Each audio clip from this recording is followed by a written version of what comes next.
전체 상황은 저희 자연팜 식구들은 전체적으로 상황이 좋은데 좀 안 좋다는 분들이 있어가지고 좀 걱정이긴 한데 9월 15일 정식해가지고 오늘 9월 28일이니까 지금 한 2주 정도 지난 것 같네요. 정식하고 나면은 스포르곤 베리마크 조르관주 한번 해주고 그 다음날 바로 아쿠드 루엔스 한번 해줍니다. 그리고 나서 일주일 후에 정확히 아쿠드 루엔스 아트플랜 조르관주 한번 더 해주죠. 그러고 나면은 보시면 아시겠지만 뿌리가 이렇게 활착이 잘 됩니다. 확실히 활착이 돼가지고 잘 안 따져 나오거든요. 그때 이제 지금부터 이제 뿌리가 일주일이 지나고 난 뒤부터 뿌리가 만들어졌기 때문에 잎을 좀 키워주도록 노력해야 됩니다. 그 대표적으로 우리가 뿌리는 부스킹, 그 다음에 시메프로를 3일 간격으로, 3, 4일 간격으로 돌려가면서 뿌려줍니다. 근데 부스킹하고 시메프로 뿌리면은 야간에 대기습도 높이기도 하고 잎을 키우는데 도움을 주기도 하지만 가장 무서운 게 탄저병이나 그런 균들이 무섭다 보니까 항상 그걸 뿌릴 때 저는 아트플랜을 섞어서 같이 뿌려주고 있습니다. 어떤 분이 이야기하셨지만 화학 방제보다는 당연히 조금 떨어지긴 하겠죠. 친환경 내재기도 하니까.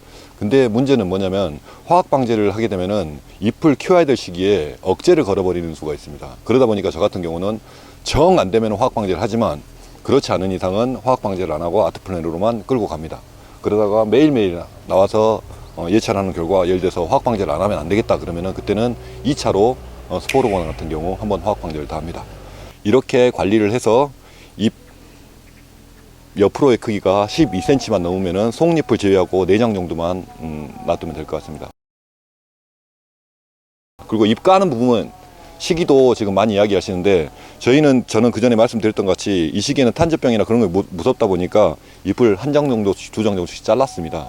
근데 10월 초가 되면 날씨가 이제 급격하게 떨어집니다. 다시 보여드리면은 잎 잘라놓은 거 그 전에 거 하나, 이 가쪽에서 하나. 그러면 하나, 둘, 셋, 넷, 5장이 됐네요. 이것도 한 장 더 까도 되겠네. 입장수를 워낙 많이 달아놔가지고 이런 식으로 런너는 뽑아버리고 4장에서 5장, 속잎 빼놓고 4장에서 5장 정도 놔둔다고 생각하고 한 번에 너무 많이 까면은 진짜 죽습니다. 상처 부위가 워낙 크다 보니까 애들이 상황을 못 만들어요. 살 수 있는 상황을. 좀 귀찮더라도 한 번 더 온다고 생각하시고 입장을 까시기 바랍니다. 그렇게 해주면서 그날 방제를 하는데 화학 방제를 그때는 화학 방제를 해도 상관없지만 아트플랜을 하셔도 되고 예를 들어서 우리가 키울 만큼 키워놨기 때문에 이제 억제를 걸어야 될 시기거든요. 그러니까 화학 방제 깔끔하게 화학 방제해도 상관없습니다. 적당히 컸다 그러면은 제가 이제 FMC 농법이라고 이야기하는데 컨트롤킹으로 크기를 잡아줍니다. 제가 표현할 때도 항상 이야기하는데 작물은 달리는 차하고 똑같습니다. 100km로 달려가고 있는데 브레이크를 잡는다고 해서 바로 멈추지 않는 것 같이 내가 25cm를 키우겠다고 생각을 하면 한 21cm에서 억제를 걸기 시작해야 됩니다. 그래야지 25cm 멈추지 25cm를 다 키우고 멈추면은 멈추려고 해도 멈추지 않습니다. 30cm가 되겠죠. 그 점 잊지 말고 주기적으로 관리해가지고 올해 풍년 농사를 지었으면 좋겠습니다. 오늘은 여기까지 하겠습니다. 감사합니다. 런너 일부 받지 않으세요? 혹시 보식을 할 수 있지 않으니까? 근데 이제 보시다시피 그렇게 굵지가 않아요. 이렇게 처음이나 두 번째까지는 제거를 해주고 두 바퀴를 싹 돌아요. 그러면 얘가 한 요거 3개만큼 두껍게 나와요. 그때 런너를 받아서 보식물을 받을 준비를 하죠. 여기서 자르면 끊어져요. 가까이 가서 한번 좌우로 흔들어 준 다음에 이렇게 하면 쭉 끝까지.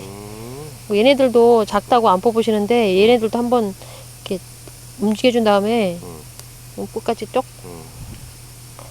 그냥 뽑으면 중간에서 끊어져요. 한번 이렇게 흔들어 준 다음에 뽑으면 그나마 좀 나아요.